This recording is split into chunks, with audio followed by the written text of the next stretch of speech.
Assalomu alaykum hurmatli televizor ko'ruvchilar. Dunyo Uyg'ur qurultayi to'g'ri televiziyasi kundalik xabarlar programmasiga xush keldinglar. Men Hidoyat Musajon. Bugun 11 oyning 29 kuni dushanba. Hammanglarga shu vaqtda xayrlik bo'lsin.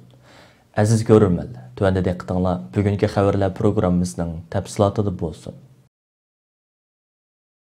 Dunyo Uyg'ur qurultayining arzi bilan Londonda qurilgan Uyg'ur sud kollegiyasining 3-qitimli isbot anglash yig'ini 27 noyabr shanba kuni Londonda muvaffaqiyatli oxirlashdi.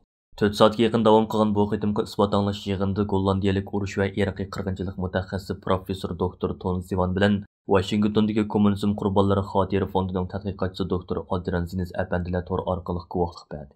Uyg'ur sud kollegiyasining bosh sudchisi Jeffrey Nice va sudning 8 kishidan tarkib topgan baholash hay'ati professor doktor Ton Ziyan bilan doktor Adrian Ziniz apandilarning bergan guvohligini astoydillik bilan anglab chiqdi.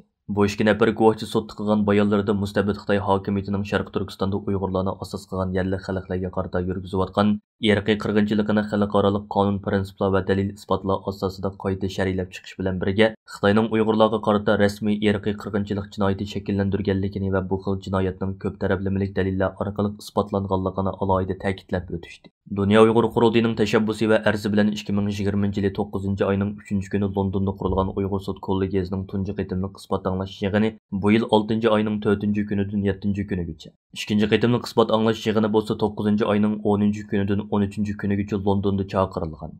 Bu ikki qitimli isbot anglash yig'inida Sharq Turkistonlik va chet elliklardan bo'lib 70 dan ortiq kishi guvohlik bergan edi. Uyg'ur sud kollegiyasining rasmiy hukmnomasi bu yil 12 oyning 9 kuni e'lon qilinadi. Muhojiratdagi Uyg'urlar hozirdan boshlab Uyg'ur sud kollegiyasining bu yil 12 oyning 9 kuni e'lon qiladigan hukmnomasini taqozolik bilan kutmoqda. Chet ellik kuzatuvchilarning, hatto Xitoy hokimiyatining diqqat e'tiborimi Uyg'ur sud kollegiyasining oldimizda chiqaradigan hukmiga markazlashdi.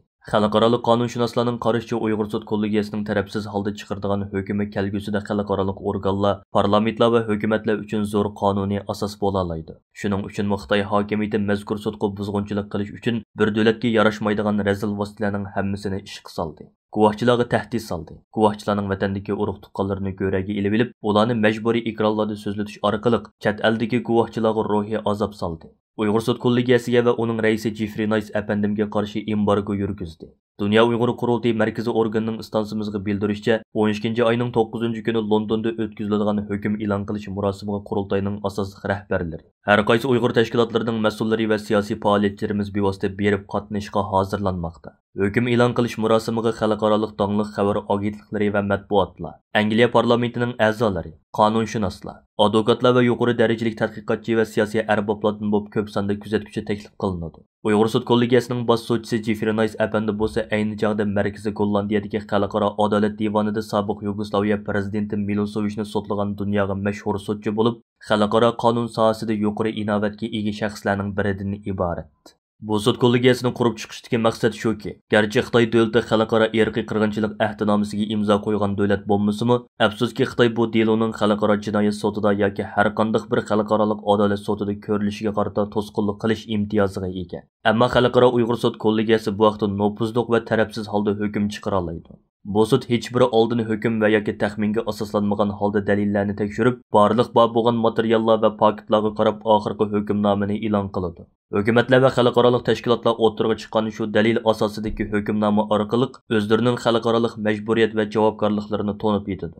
Agar Xitoy davlatining Uyg'urlarga qaratgan qasddan o'ldirish, qo'l qilish, o'rinsiz turmaga silish, qiyin qistoq, bosqinchilik va boshqa jinsiy zo'ravonlik, majburiy tug'mas qilish, majburiy g'oyib qilish, bolalarni ota-onalaridan majburiy ayirib etish, majburiy to'y qildirish va inson organlari tijoratidagi boshqa jinoyatlarni sodir qilayotganligi xalqaro Uyg'ur sud kollegiyasi tarafidan rasmiy isbotlanib hukm chiqarilgan taqdirda, bu hukm har qaysi davlatlar va xalqaro organlar uchun zo'r qonuniy asos bo'la oladi. 7. navbatlik Dunyo Uyg'ur qurultayi ijroiya komiteti 28 noyabr yakshanba kuni o'zining 2-qitimli rahbarlik yig'inini chaqirib, Dunyo Uyg'ur qurultayining va qurultay ijroiya komiteti tarkibidagi 15 xizmat komiteti va markazlarning oldimizgi yarim yillik plan programmalari haqida tafsiliy o'rinlashtirish ilib bordi. 7. navbatlik Dunyo Uyg'ur qurultayi ijroiya komitetining raisi Umar Qanat apandining riyosatchiligida chaqirilgan yig'inda so'z qilgan qurultay raisi Dolqin Aysa, muavin raisi Parat Yo'rinqash apandilar butun Sharq Turkiston xalqining xalqarodagi eng yuksak vakillik organi hisoblangan Dunyo Uyg'ur qurultayining hozirga qadar quruq gapbozlik, quruq səpsəti orqali emas, balki vatan millat davosiga foydali bo'lgan amaliy xizmatlari orqali millatimizga javob berib kelganligini va qurultayning bu xil real prinsipining bundan keyin izchil davom qiladiganligini alohida ta'kidlab o'tish bilan birga, butun qurultay rahbarlari vakillarini va qurultayni yaqilab kelayotgan avom xalqimizni Xitoyning uzundan buyon dunyo Uyg'ur qurultayiga qaratgan hujumlarga parallel holda harakat qilayotgan va qurultayning xalqimiz ichidagi ijobiy obrazini xunuklaştirishga va qurultayning xalqimiz bilan bo'lgan rishtasini ojizlashtirishga uringan qorong'u kuchlardan har zamon hushyor bo'lishga va dunyo Uyg'ur qurultayiga bo'lgan muhabbati va qo'llashini yanada oshirishga chaqirdi.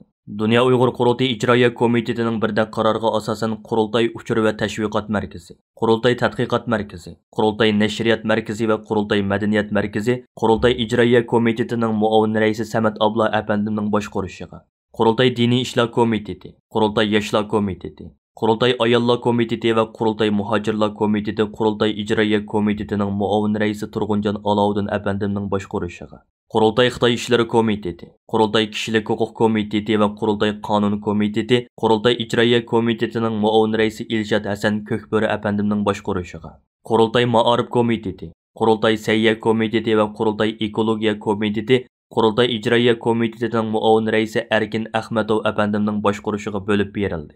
Qurultay ishki ishlar komiteti bevosita holda qurultay ijroiya komitetining raisi Umar Qanot apandimning boshqarishida bo'ladi. Yig'inda yana qurultay tarkibidagi har qaysi komitet va markazlarning muavin mudir nomzodlari haqida muzokara olib berildi va muavin mudirlarning tizimligi oldimizgi kunlarda qurultay tarafidan ayrim e'lon qilinadi.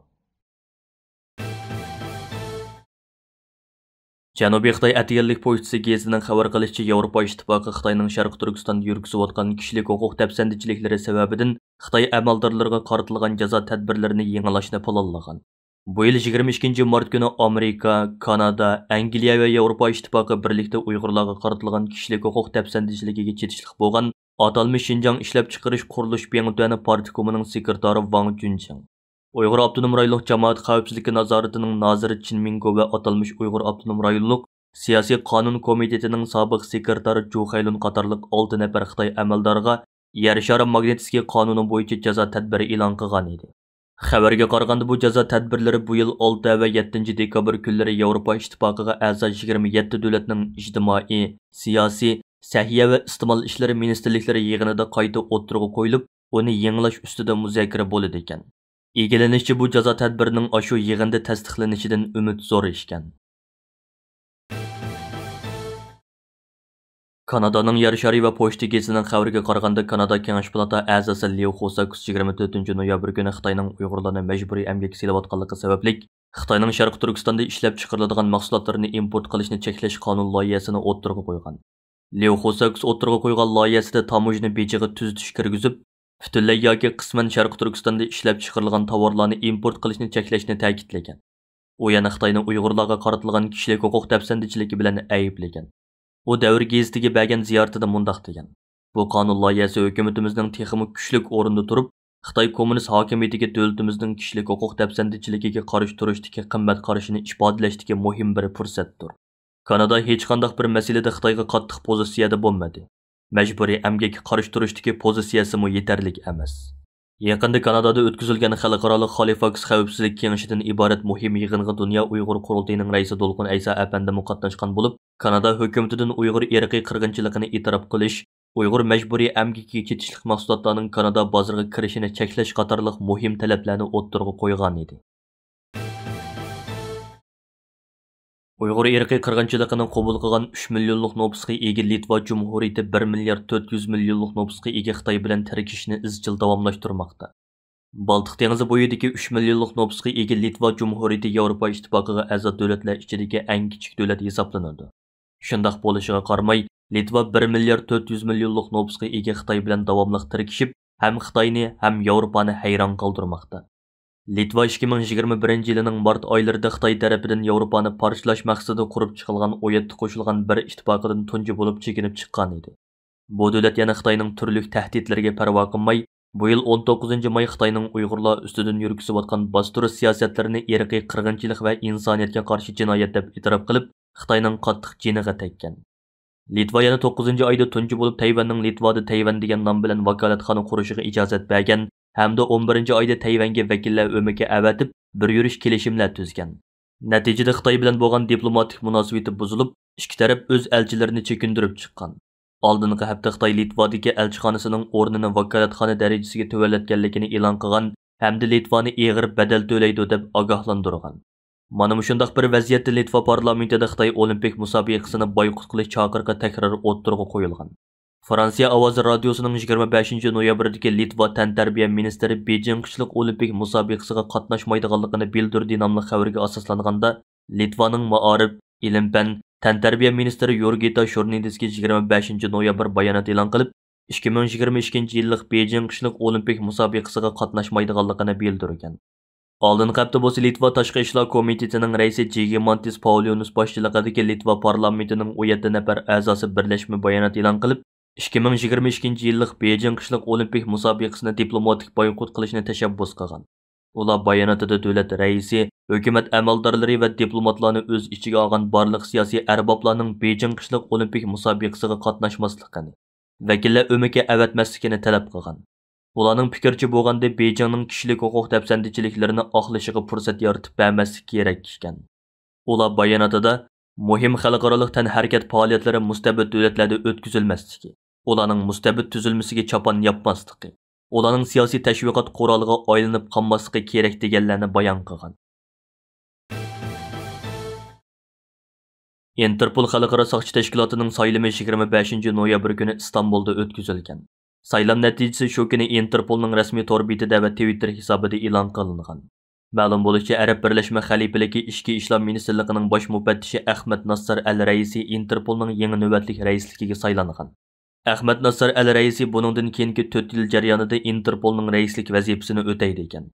Al-Raisi Interpol xalqaro soqchi tashkilotiga rais bo'lib saylangan tunji arab nomzod hisoblanadi ekan.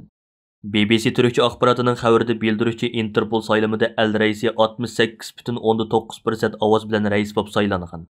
Interpolning rasmiy taratqulisida bildiruvchi Interpolga rais bo'lib saylangan Ahmad Nassar al-Raisi mazkur yig'inda so'z qilib, Interpol xalqaro soqchi tashkilotiga rais bo'lish men uchun sharafli bir vazifa. Men kishilar va jamiyatlar uchun texmo bexatar dunyo barpo qilish uchun tirishiman degan. 89-navbatlik Interpolning qurultayida mazkur tashkilotning bosh kotibi Yurgen Stuk so'z qilgan va muxbirlarning savollariga javob bergan. Bir muxbir uningdan Xitoyning Uyg'urlarni tutish uchun Interpolda qizil toshliq tutish buyrug'i chiqarishga uringanligi to'g'risida ayiblash mavjud. Siz bu vaqtda nima deysiz deb so'raganda, u mundaq deb javob bergan. Sizga ma'lum bo'lganidek, mening bu tashkilotga aloqador tajribam bor. Men 2005-yili xizmatga kirdim. 5 yil texnika komitetining a'zosi bo'ldim. Keyin bosh kotib bo'lib vazifa o'tadim. Bizning bu tashkilotning siyosiy bir tashkilot emasligini ta'kidlayman. Albatta tashkilotga a'zo har bir davlatning qaysi jinoyatchini qandoq tutish to'g'risida o'xshamagan yo'llari va usullari mavjud. Xalqaro soqchi tashkiloti Interpolning o'ziga xos belgilamalari bor. Interpol nihoyatda cheklik huquq doirasi ichida ishlaydi. Biz uzun zamondan buyon siyosiy va harbiy masalaga aralashmay keldik. Bizning huquqimiz cheklik. Bizning yana bir mas'uliyatimiz bor bo'lib, bu bo'lsa davlatning egilik huquqidan yiroq turish. Bizga a'zo davlatlarning milliy masalalari to'g'riliq tekshirish ilib bormaymiz va ayblamaymiz. Bu biz yiroq turishimiz kerak bo'lgan bir soha. Ammo bizning kishilik huquqni qo'g'dash masalasida kuchlik belgilamelarimiz va kelishimimiz bor. Agar a'zo davlatlar Interpol qonunlarini ishlatishni qaror qilsa, ular cho'qim bizning tuzum va o'lchamlarimizga amal qilishi kerak. Agar qizil toshliq tutish buyrug'ida siyosiy orqa ko'rinish asos qilingan bo'lsa, biz hech bir shaklda harakatga o'tmaymiz. Hurmatli ko'ruvchilar, yuqorida Dunyo Uyg'ur qurultiyi to'g'ri televiziyasi kundalik xabarlar programmasida diqqatingizga sundik. Keyingi qitimliq programmamizda ko'rishaylik. Ko'rishga omon bo'lgaysizlar. Xayr xo'sh.